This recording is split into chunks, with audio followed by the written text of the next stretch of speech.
Hello, this is Reverend Dore Jacques Patlian bringing you Religious Science, which is the teaching of the science of mind.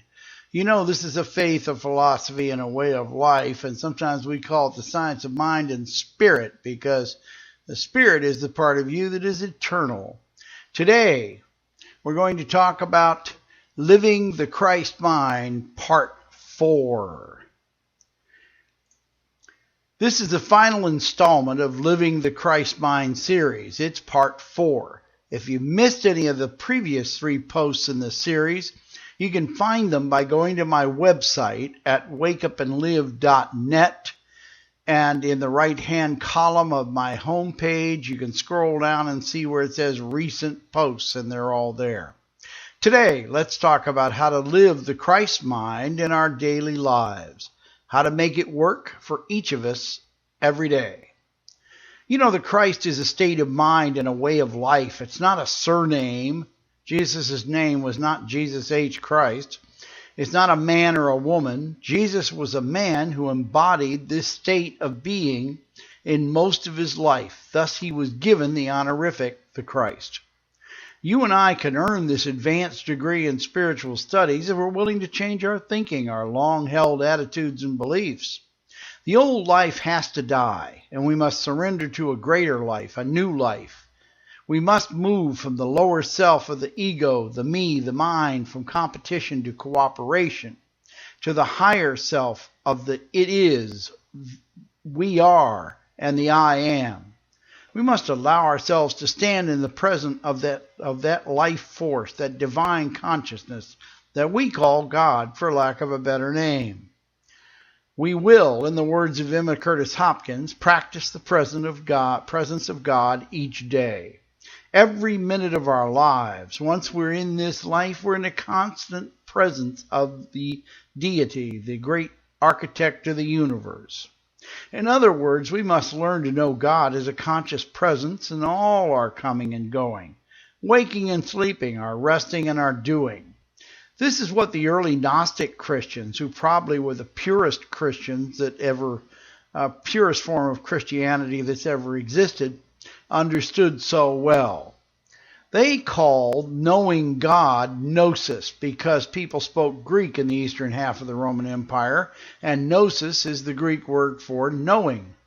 And gnosis is practicing the presence of God in all that we do. It is a life spent in oneness with all that exists.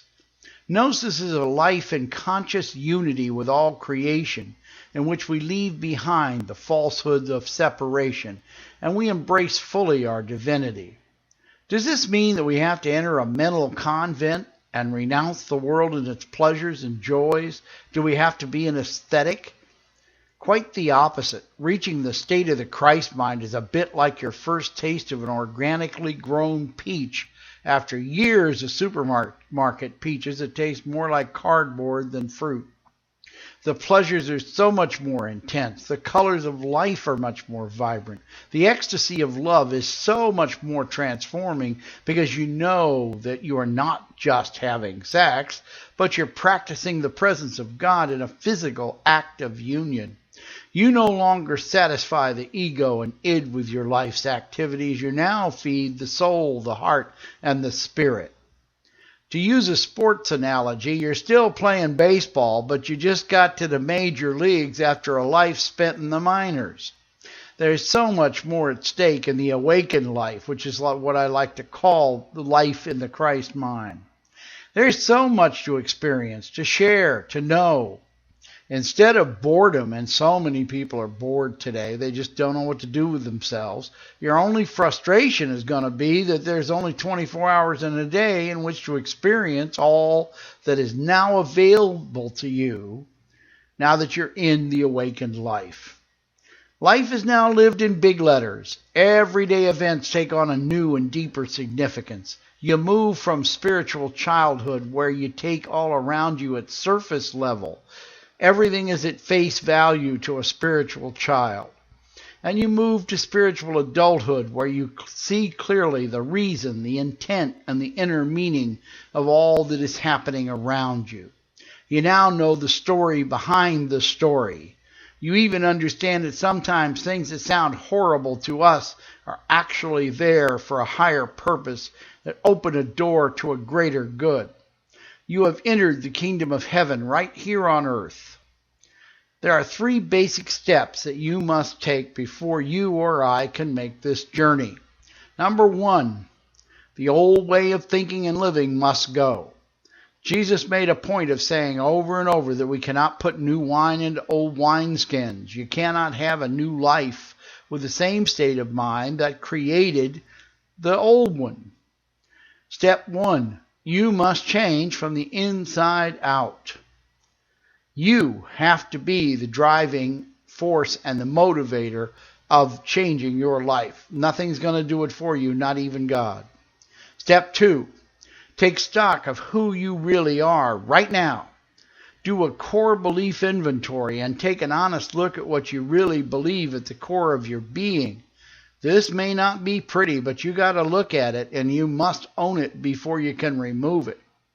As long as you're in denial, no change happens. Whatever is in your mental basement, the repository of all your hurts, your anger, ill will, self-loathing or regret, your prejudices and your weaknesses, you created them, you allowed them, so you have to own them. These are the dark things that you believe that you have kept hidden, but you know, those who are awakened can read them like reading a book in your eyes, in your energy, and in your heart and soul. Time to clean up your spiritual and mental house. More on how to do this in future posts, but for right now, just know you have to take a hard look at yourself and make an inventory of what you really believe, and then check off the ones you want to get, the beliefs you want to get rid of. Step 3, learn these things. Learn that when you look at another human being, you are looking into the eyes of God, literally. Whether you love that person or despise him or her, that is your literal brother or sister looking back at you. We do not come from separate places, but we come from the one, the infinite mind that we nickname God, for lack of a better word. We are one blood, one mind, and one spirit. We have been taught the great lie that we are separate from God and from each other. All of what we call evil stems from this one false idea of separation. What I do to you or for you, I do to myself. When I judge you, I judge myself. When I put my arms around you and comfort you, I comfort myself. We're all literally brothers and sisters with the same blood. We're born of the same great mind. Yes, in the physical realm, we're different in appearance. We're different in culture, religion, talents, personalities, color of skin, hair, different physical characteristics. But those who can see the truth with a capital T know that these are just the clothes we put on to navigate this brief physical experience. It's not the truth of our being. To live the Christ mind, you must live in the truth. In gnosis, which is a state of knowing, you must see the world as one. You will view life now as one great mosaic created by the same artist. You will begin to see the larger plan behind the events of the day. How that what we judge horrible often serves a much higher purpose and opens the way to a greater good. You will no longer think as a child and react as a child, but you will see through the appearances and see the truth of the matter. Now, is this easy to do? No, but take the journey and you can cut eons off of your soul's journey to perfection. Make the trip to Gnosis and learn how to live the awakened life, the life we're all destined to live. Might as well get started now. It'll be a journey that will affect your eternity. Until we're together again, richest blessings on you and all those you love. This is Reverend Dore Jacques Patlian, the Awakened Heart Center for Spiritual Living in Sarasota, Florida, saying bye-bye for now.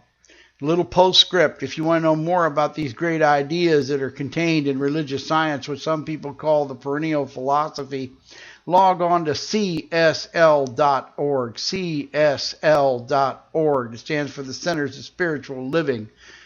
.org, which is the name of our churches. Look for the one near you. Bye-bye for now.